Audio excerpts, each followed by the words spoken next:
अगाडिपट्टिबाट मुसारेर पछाडिबाट यस्तो चाहिँ नहोस्। मलाई राम्रो फकाउनु भयो, वामपन्थी पो मिल्न पर्छ कांग्रेससँग। कांग्रेसको हो धेरै धेरै धेरै धेरै।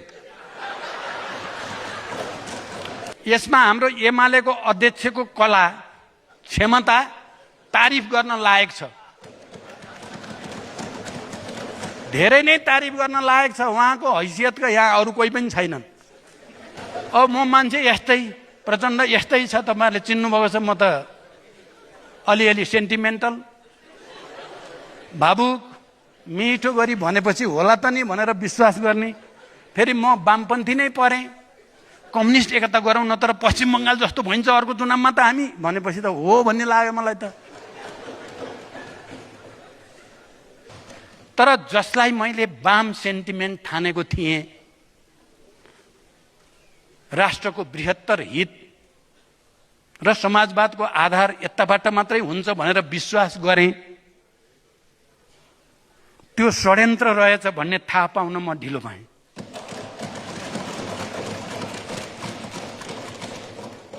केही मान्छेहरू कहिल्यै पनि कुण्ठा र प्रतिशोधबाट निस्कन सक्दैनन् भनेर मैले हिसाबै गर्न सकिनँ। समयले मान्छेलाई सुधार्छ भन्ने विश्वास गरेँ। म लामा लामा मिठा भरोसापूर्ण सम्बन्धहरूबाट लट्ठ्याइएँ, अल्मलिएँ। स्वर्ग र नर्क सँगै जाने, यो स्वर्ग र नर्क सँगै जाने कुरा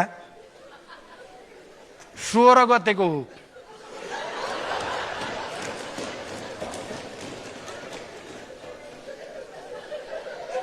होइन, सरी है, सरी, 16 को होइन 17 को। 17 को बिहान स्वर्ग र नर्क सँगै जाने, मिलेर 84 को चुनाव वामपन्थीहरू नै मिलेर लड्ने, त्यसपछि पार्टी पनि एउटै बनाउने, ढुक्क हुनुहोस् भनेपछि त म त मक्ख परेँ। बाहिर पत्रै पनि छरपष्ट आएको त थियो, तर मूल नेतृत्वले नै स्वर्ग गए नि सँगै नर्क गए नि सँगै भनेपछि त के नपत्याउने। म फुर्किँदै क्याबिनेटमा गएँ। क्याबिनेटमा उप प्रधानमन्त्री मन्त्रीजी सबैलाई शङ्का थियो, ल है धोका हुन लाग्छ, भइसक्यो रे, लास्ट हस्ताक्षरको तयारी भएको छ त भन्नुभएको थियो। तपाईँहरू बुझ्नु, मेरो 4 घण्टा कुरा गरेर आएको छु। एमाले अध्यक्षसँग कस्तो राम्रो कुरा भएको छ, ढुक्कसँग काम गर्नुहोस्, केही हुँदैन भने मैले। कति लाटो म।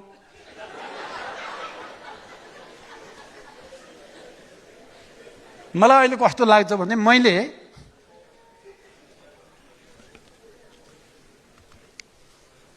नेपाली कांग्रेससँग गठबन्धन छोडेर एमालेको प्रस्तावमा प्रधानमन्त्री हुँदा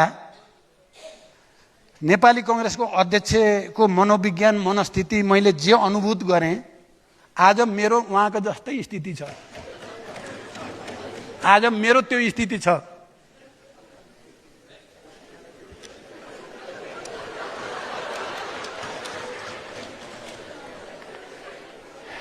झुक्क्याइए म यसको नैतिक जिम्मेवारी लिन तयार छु। नयाँ सत्ता समीकरण बनाइरहेका साथीहरूलाई मेरो यति भन्नु छ, तपाईहरूको आपसी अनुभव अप्रिय मेरो जस्तो नहोस्, कसैमाथि धोका नहोस्, अगाडिपट्टिबाट मुसारेर पछाडिबाट यस्तो चाहिँ नहोस्। मेरो शुभकामना छ तपाईहरुलाई। तपाईहरु मिल्नुस्, मलाई कुनै टेन्सन छैन। पहिलो पटक मिल्नु भएको पनि होइन, अन्तिम पटक मिल्नु हुने पनि होइन। तर जनताका अधिकार खोज्ने विषय दिमागबाट निकाल्दिनु होला। अधिकार उपभोग गरिसकेको जनताको उपलब्धि खोज्न सजिलो हुने छैन। हिजो निदाएको सीमान्त वर्गमाथि जति शासन भयो भयो। अब युद्ध विद्रोह र आन्दोलनको भट्टीले वर्गलाई जगाएको मात्रै छैन, राप र ताप सहित इस्पात बनाएको छ।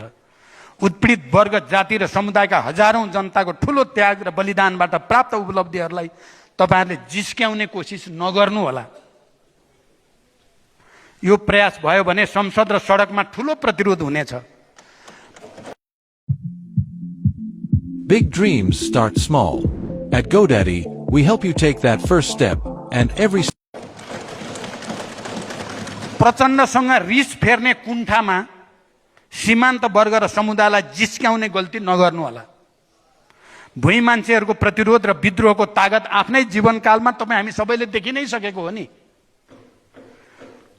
त्यो अवस्था फेरि ननिम्तियोस्। क्रान्तिको शक्ति लिएर शान्तिको ढोका खोल्ने प्रचण्ड छिटै नजन्मिन पनि सक्छ। क्रान्तिको शक्ति लिएर शान्तिको ढोका खोल्ने प्रचण्ड छिटै नजन्मिन पनि सक्छ। तपाईहरुले जगाउने आक्रोश र अस्थिरताको आगो राष्ट्रका लागि महँगो पर्न सक्दछ। संविधानको समावेशिताको रचना गर्व सामान्य छैन। हजारौं हजार नेपालीको त्याग बलिदान छ यसमा। हिजो सेनामा 40% भन्दा बढी महिला थिए। हामी सबैले त्यसलाई हेक्का राखेकै छौं।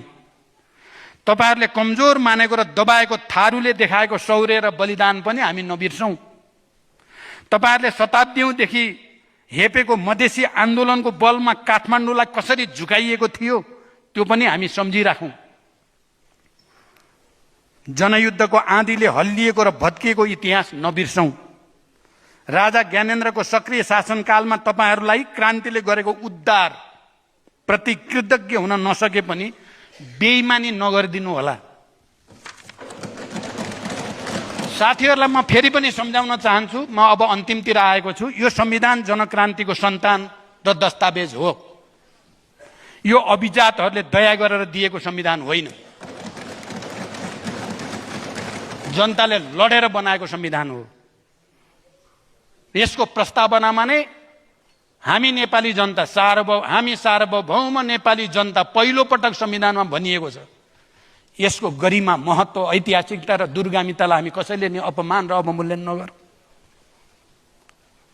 यसको रचना गर्वमा क्रान्ति छ, विद्रोह छ, शान्तिपूर्ण आन्दोलन छ, सीमान्तल वर्गले गरेका आन्दोलनहरूको ताप छ। यसको तार 7 राजनीतिक दल र माओवादी बीचको 12 बुँदे सहमतिसँग जोडिन्छ, जसका हामी हिस्सेदार हौं। त्यही सहमतिका बलमा शान्ति प्रक्रिया सुरु भएको हो र त्यति ठूलो परिवर्तन हामीले खुला छलफलबाटै सम्पन्न गरेका हौं। गिरिजा प्रसाद कोइराला र मैले शान्ति सम्झौतामा हस्ताक्षर यसै हलमा दिनकै उज्यालोमा जनताका बीचमा गरेका हो र अब पनि केही प्रश्न छन् भने उज्यालोमै छलफल गरौं।